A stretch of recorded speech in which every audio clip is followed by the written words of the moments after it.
ছাত্রছাত্রীদেরকে মেরে ফেলছে না কেন, ওদেরকে গণহারে গুলি করছে না কেন? এটি অনুপম সেনের বক্তব্য। আইন বিভাগ এখন এমন পর্যায়ে গিয়ে ঠেকেছে, কিছুদিন পর এটা থেকে দুর্গন্ধ বেরোতে শুরু করবে। যে কোনো ব্যক্তি এখন আসলে অন্যায়ের বিরুদ্ধে কথা বলতে ভয় পায়। আমরা এখন কথা বলছি চট্টগ্রাম প্রিমিয়ার বিশ্ববিদ্যালয়ের আইন বিভাগের শিক্ষক এবং গবেষক, সাথে সুপ্রিম কোর্টের আইনজীবী জাবেদ আরাফাত স্যারের সাথে। স্যার, বর্তমানে সাম্প্রতিক সময়ে যে সমস্যাটা কিংবা যে আন্দোলনটা হচ্ছে শিক্ষার্থীদের পক্ষ থেকে, তাদের বিসি স্যারের পদতে, প্রো বিসি স্যারের পদতে এবং ট্রেজারার স্যারের পদতে, এখন এই দাবিগুলোর সূত্রপাত ঠিক কিভাবে ঘটে এবং একজন বিসির সেই পদে বহাল থাকার সময়সীমাটা ঠিক কতটুকু? বেশ ভালো একটি প্রশ্ন যে vice chancellor, pro vice chancellor এবং ট্রেজারার পদত্যাগের ব্যাপারটি কিভাবে সামনে আসলো এবং ভাইস চ্যান্সেলরের মেয়াদ কতটুকু, এখানে একটু আইনি বিষয় আছে। এই প্রশ্নটি আমি উত্তর দেওয়ার চেয়ে ছাত্ররা উত্তর দিলে আরো বেটার হতো। যেহেতু আমি ছাত্রদের ব্যাপারটা টুকটাক জেনেছি, তাদের সাথে কথা হয়েছে, তারা আমাকে অনেকগুলো বিষয় শেয়ার করেছে। এটার কারণ হলো আপনারা সারা পৃথিবী জানে যে 15ই জুলাই থেকে বাংলাদেশে যেটি হয়েছে, একটি অত্যন্ত স্বৈরাচার, পতিত স্বৈরাচার, নিষ্ঠুর এবং একটি স্বেচ্ছাচারী অথরিটারিয়ান যে গভর্নমেন্ট, সেটিকে উৎখাত করার জন্য ছাত্র জনতা 18 কোটি মানুষ একসাথে যেভাবে ঝাঁপিয়ে পড়েছিল, সেই ঝাঁপিয়ে পড়া থেকে 5ই আগস্ট পর্যন্ত আমরা যে সংগ্রামটি করেছি, আমরা প্রত্যেকেই এখানে একটা উদ্দেশ্য নিয়ে কাজ করেছি। সেটি হচ্ছে এই যে চোখের সামনে দিয়ে একটা রাষ্ট্র, উদীয়মান রাষ্ট্র, একটি সম্পদশালী রাষ্ট্র, একটি অত্যন্ত প্রোডাক্টিভ একটি রাষ্ট্র ধ্বংস হয়ে যাচ্ছে, হারিয়ে যাচ্ছে। মানুষ কথা বলতে পারেনি গুলির ভয়ে, মানুষ রাস্তায় প্রতিবাদ করতে পারেনি গুম হয়ে যাওয়ার ভয়ে। একটা পর্যায়ে ছাত্ররা আমাদের জন্য ত্রাতা হয়ে আসলো এবং তারা যে রেভলিউশনটি করেছে, এটি বাংলাদেশের ইতিহাস কেন, এটি পৃথিবীর ইতিহাসে আমার মনে হয় যে স্বর্ণাক্ষরে করে লেখা থাকবে। পৃথিবীর মানুষ এটি চর্চা করবে। কেন চর্চা করবে? যে 18 কোটি মানুষ একসাথে ঝাঁপিয়ে পড়েছে একটি অথরিটেরিয়ান গভর্নমেন্টের বিপক্ষে, যাদের বিরুদ্ধে কথা বলতে 18 কোটি মানুষ ভয় পেত ঠিক তার 1 মাস আগেও। এখন যে প্রশ্নটি আসলো যে এদের পদত্যাগের বিষয়টি কিভাবে আসলো, আমার আগের আলোচনায় এর উত্তর রয়েছে। এখানে যারা আছেন, ভাইস চ্যান্সেলর হিসেবে যারা আছেন, প্রফেসর অনুপম সেন আছেন, এখানে প্রো ভাইস চ্যান্সেলর আছেন, ট্রেজারার আছেন, এরা প্রত্যেকেই আওয়ামী লীগ সরকারের তৎকালীন মন্ত্রী নৌফেল সাহেবের নিয়োগপ্রাপ্ত এবং তারা অনেক বছর ধরে, বিশেষ করে ভাইস চ্যান্সেলর, তিনি অনেক বছর ধরে এই ইউনিভার্সিটির ভিসি হিসেবে আছেন। বাকি যারা যুক্ত হয়েছেন পরবর্তীতে, তারাও নৌফেলের পছন্দ মতো যুক্ত হয়েছেন। এই পুরো এই তিনজন সাথে তাদের সাথে আরো একটা বড় বডি আছে, এটা পুরো একটা সিন্ডিকেট এই ইউনিভার্সিটির জন্য। এরা কেন এদেরকে অপসারণ করতে হবে, তার উত্তরে যদি বলতে হয়, একাডেমিক ভাবে, অর্থনৈতিক ভাবে এবং শুদ্ধাচারের দিক থেকে ইউনিভার্সিটি কোথায় থাকার কথা ছিল, এখন কোথায় আছে, it's a matter of investigation. আমি দুদক, দুর্নীতি দমন কমিশন, ইউজিসি এবং শিক্ষা মন্ত্রণালয়কে অনুরোধ করব, আপনারা 3টি অত্যন্ত চৌকস টিম এখানে পাঠান, যেন তারা তদন্ত করে দেখে এটার অর্থনৈতিক যে অ্যানোমালিস গুলো, একাডেমিক যে ইমপ্রুভমেন্ট হওয়ার কথা ছিল সেটি না হওয়ার পেছনে কারণ, এবং যে শুদ্ধাচারগুলো হওয়ার কথা ছিল সেগুলো না হওয়ার পেছনে কারণগুলো তদন্ত করে বের করলেই আজকের ছেলে মেয়েদের দাবি, এই যে পদত্যাগের দাবি যে তোলার কারণ, সেটি তদন্ত রিপোর্ট থেকে বের হয়ে আসবে। এই ভাইস চ্যান্সেলর, উনি বয়সের কারণে, উনি একজন অবশ্যই শিক্ষাবিদ, বেশ ভালো শিক্ষাবিদ, উনি বয়সের কারণে, আমি যেহেতু একজন শিক্ষক এই ইউনিভার্সিটি, আমি দেখেছি বয়সের কারণে তিনি গত 3 বছর ধরে ঠিকমতো কাজই করতে পারেন না। ওনার এত বয়স হচ্ছে, এই বয়সে আসলে আমি ওনার বয়সটা ঠিক অ্যাপ্রক্সিমেটলি জানি না, 85 প্লাস, আমার 85 প্লাস আশা হয়তো। এই বয়সে একজন মানুষ আসলে প্রশাসনিক কাজ করবেন এবং একটা ইউনিভার্সিটির একেবারে নির্বাহী হিসেবে কাজ করবেন। একজন ভাইস চ্যান্সেলর কিন্তু একটা ইউনিভার্সিটির নির্বাহী প্রধান। এবার এই পর্যায়ে কাজ করার মতো সামর্থ্য তিনি হারিয়ে ফেলেছেন 3 বছর আগে। এই কারণেই বলছি, এই ইউনিভার্সিটির সবগুলো কাজই একজন বা দুজন ব্যক্তি সিদ্ধান্ত নিয়েছেন এবং তারা এক্সিকিউট করেছেন তাদের যে সিন্ডিকেটটা আছে সেই সিন্ডিকেটের মাধ্যমে। ফলে এখানকার যে ইমপ্রুভমেন্ট হওয়ার কথা ছিল, সেই ইমপ্রুভমেন্ট গুলো কাঙ্ক্ষিত তো হয়নি, ধারে কাছেও যায়নি। যেমন এখানে কয়েকটা অসাধারণ ডিপার্টমেন্ট ছিল, তার মধ্যে আমরা আইন বিভাগের কথা বলতে পারি। আইন বিভাগ এখন আপনার তোমার যে এমন পর্যায়ে গিয়ে ঠেকেছে, কিছুদিন পর এটা থেকে দুর্গন্ধ বেরোতে শুরু করবে। হ্যাঁ, এটা কিন্তু দারুণ একটি সম্ভাবনাময় ডিপার্টমেন্ট ছিল। কিভাবে হয়েছে, কেন হয়েছে, সেটি অন্য একটি প্রাসঙ্গ, ওইদিকে যাব না। বাট আমি যে বলছি, তারা এই বিশ্ববিদ্যালয়টি কোথায় যেতে পারতো, এখন কোন অবস্থায় আছে। পদত্যাগের দাবি করার অন্যতম কারণগুলোর একটি হলো এই বডিটা, অনুপম সেন, ভাইস চ্যান্সেলর এবং treasurer, registrar, all chairmans, proctorial body and some staffs of administration, এরা at a time আন্দোলন চলাকালীন সময়ে, আমি যেহেতু ভেতরে ছিলাম, আমার উপর যে নির্যাতন চালিয়েছে সেটি বক্তব্যটা নাই দিই, ছাত্রছাত্রীদেরকে মেরে ফেলছে না কেন, ওদেরকে গণহারে গুলি করছে না কেন, এটি অনুপম সেনের বক্তব্য। আমাদের বিভাগের একজন চেয়ারম্যান, তিনি মিটিং এই কথাটা বলেছেন যে 3 তারিখ বা 2 তারিখ অনুপম সেন বলছে প্রাইভেট ইউনিভার্সিটির ছেলে মেয়েদের খেয়ে দিয়ে কোনো কাজ নেই, এটা রাস্তায় নেমে নেমে আন্দোলন শুরু করেছে, এদেরকে গণহারে গুলি করছে না কেন সরকার। This was the statement given by professor Anupam Sen. সেই ব্যক্তি এখনো স্বপদে বহাল আছে, আর আমার উপর দিয়ে কি করেছে, আমি কেন আন্দোলন করছি, কেন আমি চাকরি ছেড়ে দিচ্ছি না, আমাকে পিষে ফেলবে, মেরে ফেলবে। This a very regular statement on the part of this authority, VC, নোফেলস staffs and others over there. এই যে জায়গাটা, এরপরও তারা বসে আছে, এরপরও তারা এই রাষ্ট্রে তোমার এখনো নিজেদের মতো করে সবগুলো দুর্নীতি, লুটপাট গুলো চালিয়ে যাচ্ছে, এটি তো ছাত্ররা মেনে নেবে। একজন ভাইস চ্যান্সেলর, আমাদের যে প্রাইভেট ইউনিভার্সিটি অ্যাক্ট 2010 যে আইনটি আছে, সেই আইনের 31st সেকশনে আমার মনে হয়, ইয়াস, আমার যদি ভুল না হয়, সেখানে বলা আছে এরকম যে 4 বছরের জন্য সরকার নিয়োগ দেবে। এরপরে কি হবে, কত বয়স হলে নিয়োগ দেওয়া যাবে, কত বয়স হলে নিয়োগ দেওয়া যাবে না, এই সেকশনে খুব একটু স্পেসিফিক করে বলা নেই। তার মানে এই আইনটিতে কিছু ফ্লজ আছে। এই আইনটি এমার্জেন্সি সিচুয়েশনে বা একটু ধরনের যে ট্রানজিশনাল পিরিয়ড গুলোতে কিভাবে প্রতিষ্ঠানগুলো চলবে, প্রাইভেট ইউনিভার্সিটি গুলো চলবে, সে বিষয়ে আইনে কোনো দিক নির্দেশনা দেয়া নেই। তাহলে প্রশ্ন করতে পারো, তাহলে কি বিশ্ববিদ্যালয়টি কি অভিভাবকহীন থাকবে? না, এখানে শিক্ষা মন্ত্রণালয় আছে, এখানে ইউনিভার্সিটি গ্র্যান্টস কমিশন আছে, এখানে রাষ্ট্রপতি আছে, সরাসরি রাষ্ট্রপতি যেহেতু এখনো আছেন।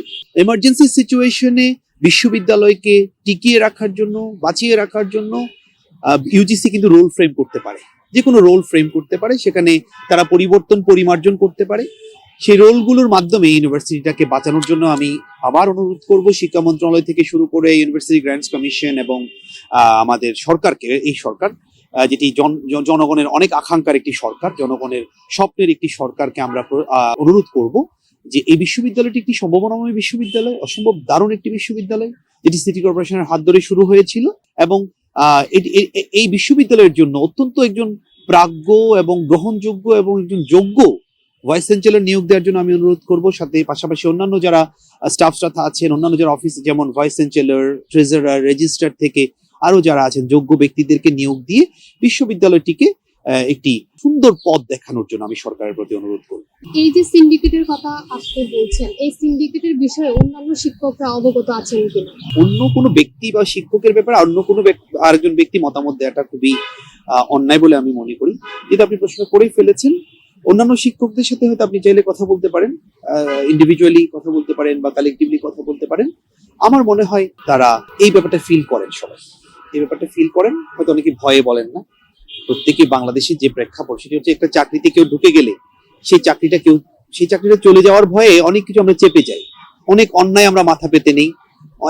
এমনও হতে পারে যে শিক্ষকদেরকে ভয়ভীতি দেখিয়ে হয়তো এই ধরনের ব্যাপারগুলোকে এই কথা না বলার জন্য বলতে হতে পারে, বাট তদন্ত করলে ব্যাপারগুলো বের হয়ে আসবে। শিক্ষকরা কি বলছে, এটা ইট ম্যাটার্স ভেরি লিটল আমার কাছে যেটা মনে হয়, কারণ আমাদের দেশে শিক্ষকতা এখন আর শিক্ষকতা পর্যায়ে নেই, এটি চাকরি হয়ে গেছে। যে কোনো ব্যক্তি এখন আসলে অন্যায়ের বিরুদ্ধে কথা বলতে ভয়, তো তদন্ত করে এই বিষয়গুলো উঠে আসা দরকার আছে। এখানে কয়েকজন ব্যক্তি পুরো ইউনিভার্সিটিটাকে নিয়ন্ত্রণ করতে, এটি অনেকটা ওপেন সিক্রেট, সবাই জানে। এই যে ক্যাম্পাসে কমপ্লিট শাটডাউন ঘোষণা করা হলো শিক্ষার্থীদের দ্বারা, একজন শিক্ষক হিসেবে কমপ্লিট শাটডাউনকে আপনি সমর্থন করছেন কিনা? করলে সেটার যৌক্তিকতা ঠিক কতটুকু? শাটডাউন এর সিদ্ধান্তটা খুব সম্ভবত তারা প্রথম দিকে ছিল না, তাদের কাছে যেটা মনে হয়েছে, তারা 1 ঘন্টা সময় দিয়েছিল ভিসি কে পদত্যাগ করার জন্য। ওই 1 ঘন্টা সময় পার হয়ে যাওয়ার পরে তারা যারা ওই মুভমেন্টে যারা ছিল, তারা কয়েকটি ছোট ছোট সিদ্ধান্ত নিয়েছে। আমাকে যেটা তারা জানিয়েছে যে তারা একটা তালাবদ্ধ করে দেওয়ার চেষ্টা করেছিল। সেটা থেকে কয়েকজন, তারা নিজেদের মধ্যে কয়েকজন বলছে না, এটা করা যাবে না। এবার তারা আরেকটা খুব সম্ভবত সিদ্ধান্ত নিয়েছে যে সবগুলি ক্যাম্পাসে ক্লাস বন্ধ বর্জন, এটা সিদ্ধান্ত ওটাতেও তারা মানে একই একটা সিদ্ধান্তে আসতে পারলো না। পরবর্তী খুব সুন্দর শাটডাউনে তারা একটা সিদ্ধান্তে আসতে পারলো, এবং শাটডাউন যে হবে তার আগে কিন্তু ব্যাপারটা আমি আসলে জানতাম না। পরে শাটডাউন যখন হয়ে গেল, তাদের কয়েকজনের সাথে আমি যোগাযোগ করার চেষ্টা করলাম যে শাটডাউন করাটা মনে হয় একটু বিট হার্ড ডিসিশন। কারণ হার্ড ডিসিশন আমার কাছে যেটা মনে হয়েছে যে শাটডাউন করলে শিক্ষা কার্যক্রম বন্ধ থাকবে, শিক্ষা কার্যক্রম বন্ধ রাখার অবশ্যই যৌক্তিক। তবে তাদের বক্তব্য হচ্ছে এটি, স্যার আমরা যদি শাটডাউনে না যাই তাহলে উনি যে ওনার পদে এখনো এই বয়সে উনি ওনার পদের যে আগলে ধরার আকাঙ্ক্ষা, এটি সমাজের জন্য একটি ব্যাড মেসেজ, এটি সাধারণ মানুষের জন্য একটি ব্যাড মেসেজ যে এই বয়সেও মানুষ পদ আগলে ধরতে চায় কি কারণে, কি এমন ইস্যুস সেখানে আছে যে যেটার জন্য তিনি সেটা ছাড়তে চাইছেন না। এখানে কি আসলে অনেক সম্পদ আছে যে সম্পদটা তিনি আঁকড়ে ধরতে চান, নাকি এমন কিছু আছে যেটা তিনি চলে গেলে সেখান থেকে বের হয়ে আসবে, তাদের অনেকগুলো অপকর্ম বের হয়ে আসবে, এই জন্য হয়তো তারা পদটা ছাড়তে চাইছে না। এবং ছেলেমেয়েরা আমাকে যেটা বললো যে স্যার আমরা যৌক্তিকভাবে শাটডাউনে গিয়েছি, আমি তাদেরকে রিকোয়েস্ট করতে চেয়েছিলাম, বাট আমার কাছে মনে হচ্ছে এটি আমার পক্ষ থেকে একটু শিক্ষক হিসেবে বাড়াবাড়ি হয়ে যাবে। তাদের একটা যে ফ্লো, তাদের যে আন্দোলনের যে ফ্লো, যদিও আমি প্রথমেই বলেছি শাটডাউন আমার শিক্ষা কার্যক্রমকে ব্যাহত করছে, এবং শিক্ষা কার্যক্রম ব্যাহত হওয়াটা একজন শিক্ষকের জন্য অবশ্যই পীড়াদায়ক। স্যার, বৈষম্য বিরোধী ছাত্র আন্দোলনের ছাত্রদের যৌক্তিক দাবিগুলোর মধ্যে অন্যতম একটা দাবি ছিল শিক্ষা প্রতিষ্ঠানকে রাজনীতিমুক্ত রাখতে হবে। এখন সেই একই শিক্ষা প্রতিষ্ঠানে যখন তারা প্রতিবেশী রাষ্ট্রের পতাকাতে পদধূলি দিয়ে অবমাননাকর কিছু করছে কিংবা কার্যক্রম করছে, এগুলোকে আপনি যুক্তিযুক্ত মনে করেন কিনা? শিক্ষাঙ্গনের রাজনীতি এবং ছাত্রদের মূল রাজনীতির সাথে যুক্ত হওয়া দুটো কিন্তু ভিন্ন জিনিস, যেটা আমরা লেজুর ভিত্তিক রাজনীতি বলি। যেমন শিক্ষাঙ্গনের রাজনীতির চর্চা যেটি আছে সেটি সারা পৃথিবীর সবগুলো বিশ্ববিদ্যালয়ে আছে। সেটি কিরকম? সেটি ছাত্ররা রাজনীতি করে মূলত একটি সেন্টার কেন্দ্রিক, যেটাকে আমরা যেমন আমাদের ডাকসু আছে, চাকসু আছে, হ্যাঁ, এই ধরনের রাজনৈতিক চর্চাগুলো পৃথিবীর সবগুলো অলমোস্ট মোরাললেস সবগুলো ইউনিভার্সিটিতে আছে। কেন করে তারা এই রাজনীতিগুলো? যে বিশ্ববিদ্যালয় প্রশাসন যে অনেকগুলো সিদ্ধান্ত নেয়, প্রতিদিন তারা কোনো না কোনো সিদ্ধান্ত নেয়, সেই সিদ্ধান্তটা ছাত্র বান্ধব হয়েছে কিনা, শিক্ষা বান্ধব হয়েছে কিনা, সেই সিদ্ধান্তগুলো ছাত্রদের বিরুদ্ধে যাচ্ছে কিনা, শিক্ষা কার্যক্রমের বিরুদ্ধে যাচ্ছে কিনা, কোনো ম্যান্ডেটকে সাপোর্ট দিচ্ছে কিনা, এগুলোকে অ্যাড্রেস করার জন্য মূলত ছাত্র রাজনীতি। ইন্ডিয়াতে কিন্তু অনেকগুলো ইউনিভার্সিটি কলেজে এই ছাত্র রাজনীতি আছে, হ্যাঁ, একটু সক্রিয়। ইউরোপ আমেরিকায় আবার ছাত্র রাজনীতি এতটা সক্রিয় না, তাদের অ্যালমনি অ্যাসোসিয়েশন গুলো খুব সক্রিয়, আমরা যতটুকু জানি। এখন দেখো, ছাত্র রাজনীতি করতে হবে, মানে থাকতে হবে সেটা ক্যাম্পাস কেন্দ্রিক, এবং সেটির সাথে প্রশাসনের একটি রিলেশন থাকবে। এই ছাত্রদের সাথে কখনোই কেন্দ্রের কোনো রিলেশন থাকবে। আবার অনেকেই বলেন যে ছাত্র রাজনীতি না, কেন্দ্রীয়ভাবে ছাত্র রাজনীতি না থাকলে রাজনীতিবিদ উঠে আসবে না। এটি সাথে আমি কিছুটা না, একেবারে খুব স্ট্রংলি দ্বিমত পোষণ করছি। একটা ছাত্র যখন তার সেন্টারে রাজনীতি করবে, ইনসাইড দ্য ক্যাম্পাস রাজনীতি করবে, অর্থাৎ রাজনীতি মধ্যে প্রশাসনের সাথে যে রাজনীতি করবে, তার এই ছোট ছোট রাজনৈতিক চর্চাগুলো কিন্তু তাকে ম্যাচিউর করবে। 5ই আগস্টের আগ পর্যন্ত আমি নিশ্চিত যে বাংলাদেশের অধিকাংশ মানুষ ছাত্র রাজনীতির পক্ষে ছিল না, কারণ আমাদের এখানে ছাত্র রাজনীতি হতো, আমি যদি নামগুলো একেবারে ধরে করে বলি, আমাদের যে প্রতিষ্ঠিত রাজনৈতিক দলগুলো আছে, বিএনপি আছে, জামায়াত আছে, এরপর আওয়ামী লীগ ছিল, এদের যে ছাত্র রাজনীতিগুলো, এরা মূলত দলের যে কিছু বক্তব্য বা দলের অনেকগুলো বিষয় এখানে ছেলে মেয়েদের উপর চর্চা করতো, এটি অনেকে পছন্দ করে না। হ্যাঁ, আবার অনেকেই বলে যে এই রাজনীতি দরকার আছে, কারণ অনেক জায়গায় ছাত্রদেরকে দরকার হয়, ডাক দিলে আসতে হয়, এরকম কিছু ব্যাপার স্যাপার আছে। হ্যাঁ, আমি সেটার সাথে একমত। বাট একটা রাষ্ট্র যখন সভ্য রাষ্ট্র হয়ে যাবে, একটা রাষ্ট্র যখন সমৃদ্ধ রাষ্ট্র হয়ে যাবে, সেখানে ছাত্ররা কিন্তু রাজনীতি করার সময়ও পাবে না, সুযোগও পাবে না, কারণ তাদের কাজ হবে পড়াশোনা করা, গবেষণা করা, ক্রিয়েটিভিটি দেখানো, প্রোডাক্টিভ কাজ করা। এই জায়গাগুলো করতে গেলে কিন্তু একজন ছাত্রের পক্ষে তোমার লেজুর ভিত্তিক রাজনীতি করা সম্ভব নয় আর কি। সো ছাত্র রাজনীতির পক্ষে বিপক্ষে যে যুক্তি, সেটি হলো ক্যাম্পাস ভিত্তিক রাজনীতি চলুক, সেটি অবশ্যই প্রশাসনের সিদ্ধান্তকে অ্যাপ্রিসিয়েট করা বা সেটাকে তোমার কনস্ট্রাকটিভ ক্রিটিসাইজ করা ইত্যাদি ইত্যাদির জন্য করা হতে পারে। But at the same time মূল রাজনীতি যেটি রাষ্ট্র পরিচালনার যেটি রাজনীতি, সেটির সাথে ছাত্রদের যুক্ত হওয়ার কোনো মানে আছে বলে আমি অন্তত মনে করি না, কারণ রাজনীতি হচ্ছে রাজার নীতি। এটি করার জন্য একটা ম্যাচুরিটি দরকার আছে। আমাদের দেশের রাজনীতি বলতে আমরা যেটা বুঝি আর কি। সো ছাত্র রাজনীতি থাকুক, অবশ্যই ক্যাম্পাস ভিত্তিক। আমাদের রাষ্ট্রীয় কাঠামোতে আসবে হচ্ছে অভিজ্ঞ মানুষরা, ম্যাচিওর মানুষরা, যারা এই প্রক্রিয়ায় বড় হবে আর কি। আমি যদি তাদের পত্রিকায় পতাকায় পাড়া দেই, তারা আমার পতাকায় পাড়া দেবে, তাহলে কিন্তু আলটিমেটলি পাড়াটা আমার গায়ের উপর চলে আসবে। সো আমি এটার পক্ষে অবশ্যই নই। আমি আমার প্রিমিয়ারের যারা ছাত্ররা যারা পতাকা দেওয়ার চেষ্টা করেছে বা দিয়েছে, আমি তাদেরকেও বলেছি যে এই কাজটি প্রোডাক্টিভ কাজ হয়নি। এটি কোনোভাবে আমার দেশের জন্য না, পৃথিবীর কোনো দেশের জন্য এটা ভালো হয়নি। এই কাজের মাধ্যমে আমার কোনো লাভ হয়নি। এই কাজের মাধ্যমে আমি কোনো কিছু শিখিনি। অনেকে বলবো যে একটা প্রতিবাদ হয়েছে। প্রতিবাদ করার আরো অনেকগুলো ওয়ে আছে, অনেকগুলো ওয়ে থাকতে পারতো। কি আমি শিক্ষক হিসেবে এই ব্যাপারটিকে আমি বলবো যে ছাত্ররা যেটা করেছে ম্যাচিউরিটির, বলবো যে এখনো যে ম্যাচিউর হওয়ার যে লেভেলটা আছে, সেই লেভেলে না পৌঁছানোর কারণে তারা এটি করেছে।